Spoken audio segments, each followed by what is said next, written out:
सायंकाळची वेळ होत आली की प्रत्येक गावात रंगतात पारावरच्या गप्पा.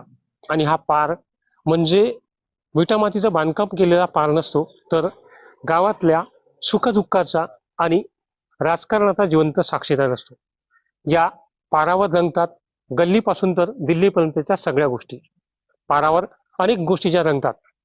आज आपण अशाच पारावरच्या गोष्टी करण्यासाठी, गप्पा मारण्यासाठी आलो आहे अमरावती जिल्ह्यातील सिरसगाव मोजे या गावामध्ये. आणि या पारावर हे सगळे सायंकाळची वेळ होत आली आणि हे सगळे गावकरी मंडळी जे आहेत ते चर्चा करण्यासाठी बसले. अनेक चर्चा या पारावर अशाच प्रकारे त्यांच्या सुरू होत असतात. काही गोष्टी गावातल्या, काही राजकारणाच्या, अशा अनेक गोष्टी या ठिकाणी रंगतात. पारावरच्या गप्पा म्हटलं की सायंकाळच्या गोष्टीमुळे चांगल्या मोठ्या प्रमाणात रंगतात. आणि काका मला सांगा, आता पारावरच्या गोष्टीसाठी तुम्ही रोज सायंकाळी या ठिकाणी अशा प्रकारे बसतात. काय गावाच्या समस्या असतात आणि सध्याचं जर बघितलं आता, कोणतं पीक तुम्ही सध्या घेतलेलं आहे आणि कसं आहे पीक पाणी? गव्हाचं पीक घेतलं आहे मी सध्या. बरं. पण गव्हाचं पद्धतशीर पीक झालं असताना हमी भाव जो पाहिजे तो मिळत नाहीये. 2,000 रुपयानं आम्हाला गहू मागत आहे आणि हमी भाव शासनाचे 2,500 रुपये असा काही जाहीर केला आहे त्यांनी. पण प्रत्यक्षात तो भाव काही आम्हाला मिळत नाहीये. त्याच्यामुळं शेतकरी डबघाईस आलेला आहे. अतिवृष्टीमुळं पूर्ण पीक सोयाबीन, कापूस हे सर्व गेलेलं आहे. आणि आजपर्यंत काही असे शेतकरी आहे, त्या शेतकऱ्याला काही अतिवृष्टीची मदतही मिळाली नाहीये. आणि काही लोकांना मिळाली आहे तर तुटपुंजी मिळालेली आहे. आणि विमा सुद्धा कोणालाच आजपर्यंत मिळालेला नाही आहे. आपल्या गावात म्हटलं तर नेहमी आपण साधारण पारंपरिक पिकच घेतो. गहू घेतो, चना घेतो, हरभरा घेतो, त्याच्यानं कापूस, हेच पीक घेतो. इतर पिकांकडे आपला अमरावती जिल्ह्यातला शेतकरी का वळत नाही, काय वाटतं तुम्हाला? मग तुम्ही शेतकऱ्यांची अशी चर्चा पाहणार होती का? म्हणजे इतर पीक दुसरे कोणते पीक पेरले, करडी वगैरे बाकी काय, पण त्याचं मार्केट आमच्याकडे आहे नाही. मागच्या वेळेला आम्ही गवस काय पेरलो होतो, गवार कुठं विकाले नाव समजत नाही, मार्केट नाही आपली तसा. आणि पुन्हा कोण्या कास्तकारानं MSP मध्ये जा तर लाईन भेटत नाही. सोलर घ्यायची सक्ती करते, सोलर घेतलं तर ते चालत नाही, वलीत होत नाही. अर्धा एकर शेत वलासाठी कमीत कमी 15 दिवस शेतात राहावं लागते. पाणी आहे. आणि पाणी असं आहे की ज्या पठ्ठ्यात, आमच्या धोत्रा पठ्ठ्यामध्ये 50 एकर शेती ड्रीप सिंचनची लाईन दिली. कोण्या कोण्या भागात डबल डबल पाणी, कोण्या कोण्या भागात काहीच पाणी नाही. 50 एकर शेतीला पाणी नाही आमच्या तिथं. ज्या पठ्ठ्यात पाणी पाहिजे त्या पठ्ठ्यात वलीत नाही भेटत, पाणी नाही भेटत. आणि इकडे पालवाडी साईडनं हे 2-3 खेडेपाडे गावाचे पाण्यात पाणी दिलं, ड्रीप सिंचनचे पाणी आहे, कालव्याची पाणी आहे. आमच्याकडे पाणी नाही भेटून राहिलं. पार म्हटलं की या पारावर केवळ काही वयस्कर बसले असतात अशातला भाग नाहीये. काही युवा पिढी सुद्धा या पारावर चर्चेसाठी सायंकाळच्या वेळी जसा वेळ होतो तशा वेळेत बसलेले असतात. काय होतं की गावाकडचा जो विद्यार्थी आहे तो शिक्षण पूर्ण झालं की अर्धवट शिक्षण सोडून किंवा पूर्ण शिक्षण झाल्यानंतर तो मुंबई दिल्लीकडे जॉबसाठी वळतो किंवा पुढच्या शिक्षणासाठी. गावात जर सुविधा अशा असल्या तर तो गावातला युवक. शेती पद्धती अशी आहे की आता त्या युवकाच्या वडिलांनाच ते परवडत नाहीये. शेतमालाला भाव मिळत नाहीये. इथं मार्केट अवेलेबल होत नाहीये. मार्केट जर सुरू असलं तर त्या मालाला तिथं भाव मिळत नाहीये, अशी परिस्थिती आहे. युवक हा त्याच्यामुळेच, शेती डबघाई चालल्यामुळेच आता युवक शेतीकडे वळत नाहीये. त्यामुळे परिणामी त्याला मुंबई आणि पुणे किंवा अशा मोठ्या मोठ्या मेट्रो सिटींमध्ये नोकरीसाठी किंवा उदरनिर्वाहासाठी जावं लागतंय. अमरावती जिल्ह्यामध्ये सर्वात मोठी MIDC इथे नांदगाव पेठ MIDC आहे. पण इथे स्थानिकांना रोजगार मिळत नाहीये. सर्वात जास्त रोजगार तिथे उत्तर प्रदेश, UP, बिहार तिकडचे जे येणारे जे लोंढे आहेत, त्या लोंढ्यात कमीत कमी पगारामध्ये त्यांना तिकडे वापरले जाते, पण स्थानिकांना रोजगार इथे मिळत नाही. या गावामध्ये जवळपास मला वाटते 20 ते 25 पोरं इंजिनियर झाले असेल, पण त्यांना इथल्या नांदगाव पेठ आपल्या MIDC मध्ये त्यांना चांगल्या पगाराची नोकरी मिळत नाही. त्यांना मजबुरीने इथून मुंबई पुणे पकडावं लागतं. परिस्थिती अशी आहे की शेतकऱ्याच्या गाव म्हटलं की गावात मजबुरीसाठी जे आहे ते युवा पिढी जे आहे ते शिक्षण घेण्यासाठी बाकी ठिकाणी म्हणजे इतर ठिकाणी वळतं. काका काय सध्या पीक कोणतं आहे शेतामध्ये आपल्या आता? आणि आता कापूस तूर तुमची झाली असेल तर आता घरी आहे की विकली? कापूस झाला कसं? नाही, तूर झाली नाही, सोयाबीन झालं नाही. आता जो गहू झाला आहे हा थोडाफार काहीतरी व्यवस्थित पिकी झाली, पण त्याला भाव नाही. आता कोणतं पीक आहे शेतात? आता सध्या तर काही नाही, कांदे, पण त्याला सुद्धा पाणी तीळ आहे. पण याची काही गॅरंटी नाही आहे. हे जनावर आहे, हो. त्याची सुद्धा सोकारी करावी लागते. त्याच्यामुळं कास्तकाराने काय करावं आणि काय नाही करायचं हे काही या सरकार पुढं काही हेच नाही. बरं, हे नियोजन तुमचं कसं असतं आता की एखादं पीक घ्यायचं म्हटलं मग त्याला उत्पन्नाचा लागणारा खर्च एकूण किती प्रॉफिट असा अंदाज तुम्ही कसा लावता आणि कसं हे नियोजन असतं? ते कसं आपल्याकडे पैसे असो नसो पण शेत आहे ना, आपल्यापाशी शेत आहे, पाणी आहे, मग काय व्याजानं पण पैसे काढून ते शेत पेरावंच लागणार आहे, कारण का तो धंदाच उदरनिर्वाह आहे. व्याजाने पैसे काढूनही शेती करणेच आहे. घाटा आला तरी करणे आहे, नफा आला तरी करणे आहे. बरं, आजची तरुण पिढी जी आहे जर बघितलं तर काय करते त्यांची शेती कडे फार दुर्लक्षित होतात. ते शेती म्हटलं की ते करायला बघत नाही तरुण पिढी. शिक्षण झालं की गावाकडे बघतो. मग अशा परिस्थितीमध्ये जर प्रत्येक तरुण गावाबाहेर निघून गेलं तर मग शेती करणार कोण? शेती करणार कोण हा तुमचा प्रश्न बरोबर आहे. कारण मग नाही, मग तुम्ही ह्या विद्यार्थ्यांना सांगता का तुमच्या पोरांना की शिक्षण झालं तू गावातच राहा किंवा गावाच्या बाहेर जाऊ नको, शेती कर, असं काही सांगता? असं सांगण्यापेक्षा त्यांनाच समजते, कारण का शेतकऱ्याला मुलगी देऊन नाही राहिला आजच्या परिस्थितीत. कारण 10 एकर शेती म्हटल्यानंतर ओलीत म्हणा किंवा कोरडवाहू म्हणा, शेती परवडण्यासारखा धंदा झालेला नाही आहे.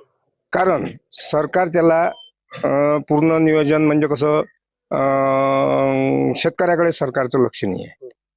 आता तुम्ही आता नवीन बघितलं असेल, येणे मधली जमीन 1127 एकर तुम्ही राजकारणी लोक स्वतः नाव करून घेऊन राहिले. कशामुळं? ज्यावेळेस आमदारकीला उभे राहतात वर्गणीतून तुम्हाला अनामत रक्कम भरण्यासाठी पैसे राहत नाही, आणि निवडून आल्यानंतर तुमच्याकडे करोडो रुपयाची संपत्ती राहते. शेतीसाठी काही त्यांच्याकडे पूर्ण दुर्लक्ष आहे सरकारचं. आता बघा, 14 ते 16 वयोगटातील मुलींना ते लस आली. कोणती लस आहे ती? आता गर्भशयाची लस आहे. ती लस अमेरिकेची का आणली तुम्ही? भारतात करतो, भारतात शास्त्रज्ञ नाही काय? अमेरिकेची का लस आणली? मग ते लस घ्याव काय? उद्या जर समजा त्या 14 ते 16 वयोगटातल्या मुलींना आपण जर लस दिली, हे जबाबदार राहू शकता का त्यांना मुलं बाळ होईल? मग तशी कोरोनाची लस आणली. असे अनेक प्रश्न जे आहेत ते गावात या पारावर चर्चेत होत असतात. अजून एक महत्वाचा प्रश्न सांगतो काका. आता काय वय तुमचं अंदाजे आता? 52. बरं, 52 वर्ष.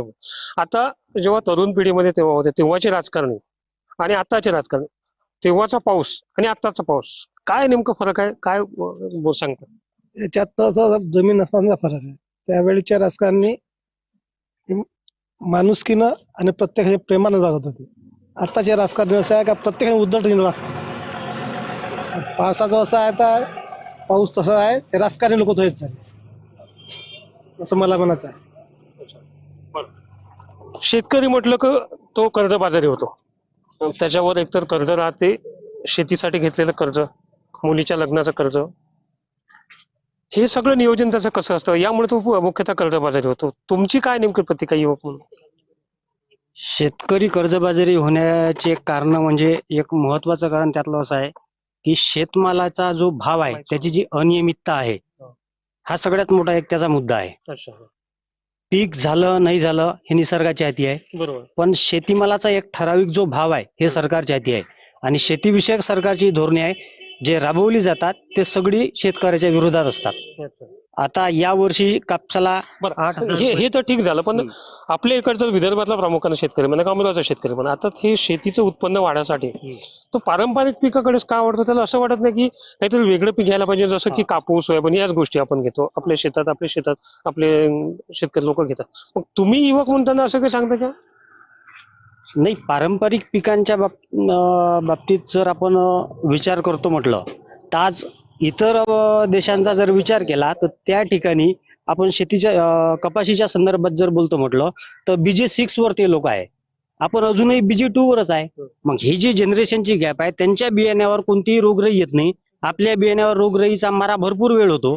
या सगळ्या गोष्टीमधून जर काही उरत असन तर आपापले आई वडील किंवा जे आमचे आई वडील आहे ते आम्हाला म्हणतील ना की शेती चांगली आहे, नोकरीपेक्षा चांगली आहे, शेती कर, शेती सांभाळ. आधीच्या काळात कसं होतं? उत्तम शेती, कनिष्ठ व्यापार, मध्यम व्यापार आणि कनिष्ठ नोकरी. परंतु आता काय झालाय? उत्तम नोकरी, शेती सगळ्यात खालच्या स्तरावर आहे. हो. शेती म्हणजे कोणाला परवडणार नाही. शिकून सगळे लोक पडलेले आहे. बरं, मग मुलं आता आहे. शेती कुणाला परवडत नाही, मग प्रत्येक विद्यार्थी शेतकरी जो शेतकऱ्याचा विद्यार्थी आहे तो जर गाव सोडून गेला तर मग गाव सगळे ओसाडणे होतील. हो, गाव ओसाड होतील ना. मग हे गावातल्याच लोकांनी का बा याच्यावर सोयी सुविधा करायच्या. जनतेचं किंवा सरकारचं काम कोणतंच नाही आहे का या गावावर लक्ष देण्याचं. हम्म. सरकारचेही काही धोरण असतील ना. आता सरकारचे धोरण असे आहे की सगळे शेतकऱ्याच्या अपोजिटच आहे ना. शेतकऱ्याच्या बाजूने जर एखादं धोरण मांडलं तेव्हा कुठे मग गावातला विद्यार्थी म्हणा, गावातला नागरिक म्हणा, तो गावात राहील, शेतीशी मिळता जुळता राहील, त्याचंही घर चालन, त्याचे मुलं बाळ चांगलं शिक्षण घेतील, आणखी शेतीमध्ये आधुनिकीकरणाला प्राधान्य देण्यात येईल. अशा ज्या गोष्टी आहे ह्या सरकारने राबवायला पाहिजे. बरं, दुसरं एक असं की गाव म्हटलं की गावातला शेतकरी शेतात राबतो. आता शेतात राबणारा सुखी शेतकरी आहे की मुंबईच्या किंवा दिल्लीच्या एखाद्या ऑफिसमध्ये किंवा अमरावती शहरातल्या एका मोठ्या ऑफिसमध्ये जाऊन काम करणारा, एसी मध्ये काम करणारा व्यक्ती सुखी आहे. या दोघांमध्ये काय वाटतं कोण नेमकं सुखी आहे? यामध्ये शेतीमध्ये सध्याच्या कंडिशनले तर शेती परवडणारा विषय नाहीये. म्हणजे सरकारचे जे धोरण असतात, जे आश्वासन असतात ते सत्यात उतरत नाही सरकार. त्यानंतर शेतीमालाला योग्य तो भाव नाही आहे. जे सरकारने MSP ठरवलेली आहे, जे रासायनिक खते आहे, जे पेस्टिसाइड आहे, यावरील जे वाढते दर आहे, यावर जर सरकारने जर खरोखर लक्ष दिलं तर शेती परवडणारा विषय आहे. नाहीतर मग काय होतं, म्हणजे शेती परवडणारा विषय आहे तसा. पण सरकारने योग्य ते धोरणं आखून त्याकडे लक्ष दिलं पाहिजे. त्यानंतरच आजचा युवा शेतीकडे वळेल. त्यामुळं सरकारची धोरणे चुकीची असल्यामुळे कुठेतरी आजच्या युवा पिढींना तुमचा प्रश्न शेतकऱ्यांचा नक्की सरकारपर्यंत पोहोचणं गरजेचं आहे की शेती जे आहे ते परवडणारा विषय आहे, मात्र सरकारचे जे धोरण शेतकऱ्यांच्या प्रती आहे ते योग्य असायला पाहिजे, तरच शेतकरी जो आहे तो सुखी राहील. एक महत्वाचा प्रश्न विचारतो तुम्हाला की आपल्या इथचा जो शेतकरी आहे, इथे आपल्याकडे जास्तीत जास्त मोठ्या प्रमाणात जर बघितलं तर संत्र्याचं पीक होतं. आता संत्र्याचं पीक होत असतानाही अमरावतीचा संत्रा म्हणून तो कुठं प्रसिद्ध होत नाही. त्याचं नाव एक नागपूरच्या नावानं ब्रँड होते, विदेशात इथला संत्रा जातो. मग असं का कुठेतरी अमरावती शेतकरी आहेत मागे पडले? नाही, आमच्याकडे संत्रा वगैरे आता पहिल्यासारखे झाडही राहिले नाही आहे. कारण का संत्र्याचे उत्पन्न फार या वातावरणानं, दुष्काळानं संत्रा गेला. आता नवीन झाड लावान तर तयार होत नाही. रुई आहे, डुकरं आहे, हे जनावरही आम्हाला जगू देत नाही. जिकून तिकून पिकलं तर गव्हर्नमेंट खाऊ देत नाही त्याच्या मालाटालाच्या भाव, त्याच्या भावानुसार. तर बस निकून तिकून तो निसर्ग साथ देऊन नाही राहिला. यंदा काही काही लोकांना सोयाबीनची वावर सोंगाचं काम नाही पडलं आम्हाला. वावर नाही सोंगा लागले. अशा पद्धतीत आमचं हे चालू आहे. बरं, आता सध्या शेतीची काय परिस्थिती आहे तुमच्या? शेतीची परिस्थिती जेवढं लावलं तेवढंही निघत नाही. हे कसं तरी लोकांच्या कामाला जावं तर घरचं करा, असं काही उरून नाही राहिलं शेतीतलं आम्हाला. अच्छा. सल्फेटचे भाव काहीच्या काही 2000 रुपये DAP, काहीच्या काही भाव वाढले. आमच्या मालाला भाव काहीच नाही अजून. किती मोठा गहू भरला घरात 2019 एप्रिल कोणी विचारून नाही राहिलं. बरं, आता या गावात असा कुठला उत्सव आहे जो सगळं गाव ज्यावेळी उत्सव साजरा करण्यासाठी एकत्रपणे येतं? गाव म्हटलं की गावातही अनेक गटाचं राजकारण चालतं, हे प्रत्येक ठिकाणी चालतं. गावाच्या वेळी अशा कुठल्या गोष्टीच्या वेळी गाव संपूर्णपणे एकत्र येऊन तुम्ही सगळे गावकरी चर्चा करून या पावरावर बसून चर्चा करता आणि कुठला उत्सव जो आहे तसा साजरा करतात? आमच्या इथे दसऱ्याचा उत्सव एक असतो. तो दसऱ्याला दुर्गादेवीचा प्रतिष्ठापना झाली की बऱ्यापैकी इथे गावातल्या सगळ्या पोरी ज्या आहे बाहेरगावी दिलेल्या सुना म्हणून त्या पोरी गावात येतात, जवाई लोक गावात येतात. पोळा हा एक सण आहे पुन्हा अजून की त्या सणाला सुद्धा लोक गावात येतात. आणि हे गोठाण जे आहे याला गोठाण म्हटलं जाते आमच्या गावातल्या भाषेत. आणि या चौकात नेहमी वर्दळ असते, लोकांची इथं बैठक असते. हे ग्रामपंचायत आहे. अनेक लोकांच्या इथं शेती संदर्भातले विषय चर्चा होते आणि बऱ्याच गोष्टीच्या चर्चेचा उकल जे आहे या ग्रामपंचायत समोर इथं केला जाते. बरं, गावाचा विकास होतोय, शहराचा विकास होतोय, मात्र शहराच्या तुलनेत गावाचा विकास होतो का हे विचारणं देखील महत्वाचं आहे. काय वाटतं की आता गाव म्हटलं की गावाचा विकास पाहिजे तसा होत नाही असं प्रत्येक ठिकाणी म्हटलं जातं. शहराचा विकास मोठ्या प्रमाणात होतो, गाव कुठेतरी विकासाच्या दृष्टीने मागं पडतं. इथचे जे पुढारी लोक आहे हे अत्यंत निष्काळजीपणाने वागत आहे. इथले जे समजा आमचे जे आमदार आहे राजेश भोवानकडे, आमचे जे सरपंच होते, हे जो काही गावाचा विकास व्हायचा आहे हे पहिले ग्रामपंचायतच्या नंतर जे काही आपली जिल्हा परिषद हे येऊन काही लक्ष करत नाही शिरसगावच्या इकडं. त्याच्यामुळं हे जो बाजार चौकातलं जे काम आलेलं होतं आमच्या इथे नागरी संस्थेचं कमी जास्त त्याच्यामध्ये 20 ते 25 लाख रुपयाच्या आसपास त्याच्यामध्ये पैसे आले होते. त्या पैशामध्ये फक्त हे ताटपुंजीचं काम केलं. जे मुख्य रोड होता, रस्ता होता, त्याच्यासाठी आमचे जे मित्र होते प्रशांत भाऊ कांबळे यांनी उपोषण सुद्धा मांडलेलं होतं. त्यांना या लोकप्रतिनिधीने काही साथ दिली नाही. त्याच्यामुळे जो आमचा जो विकास आहे, महत्वाचा विकास हा जो आहे आमचा रोड आहे, तो अजूनही जसाच्या तसाच आहे गेल्या 10 ते 15 वर्षापासून. काका, एक विषय असा आहे की आता ज्या पद्धतीचं राजकारण सुरू आहे, एक बंदूकबाबत प्रकरण सुरू आहे. दुसरं असं आता तुमच्या अचल त्या अयाज नावाच्या मुलाचं जे प्रकरण आहे, असली व्हिडिओ व्हायरल झाल्याचं प्रकरण आहे. ह्या सगळे जे चालू घडामोडी आहे, या पारावर चर्चेत तुमच्या येतच असतील.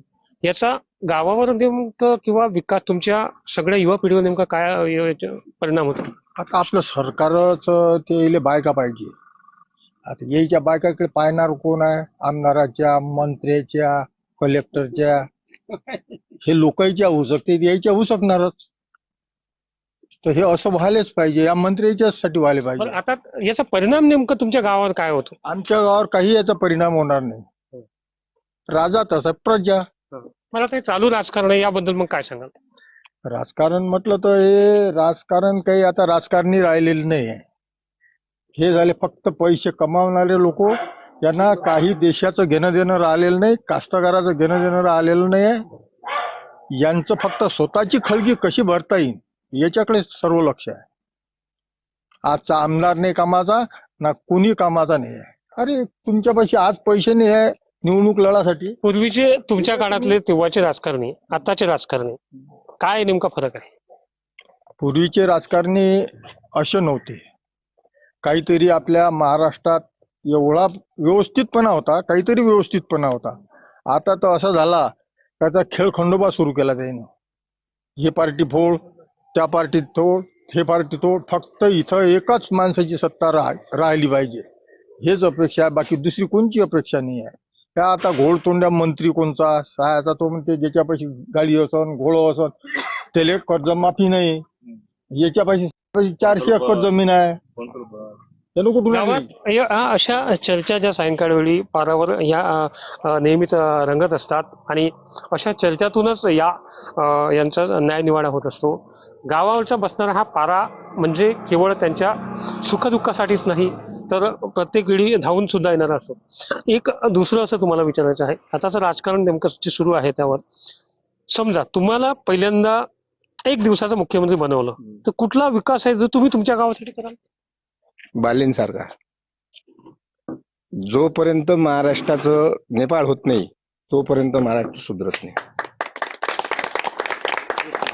पहिली गोष्ट. कारण तो 26 वर्षाचा तरुण जे करू शकतो, या 75 वर्षाचा काय करू शकतो? फक्त तुम्हाला जमिना घेऊन देऊ शकतो येण्याच्या. शेतकऱ्यावर या सरकारचं काहीही लक्ष राहिलेलं नाही आहे. ही पहिली गोष्ट. आणि आजच्या राजकारणाचं, पहिल्या राजकारणाचं तुम्हाला एक सांगतो. रामचंद्र गंगारे आमच्या विभागाचे आमदार होते, त्यांना हापशीच्या गाडीत बसून यायला लागे. आज आमदाराजवळ पहा गाड्या किती रुपयाच्या, तुम्ही बघा. गावातही उतरत नाही.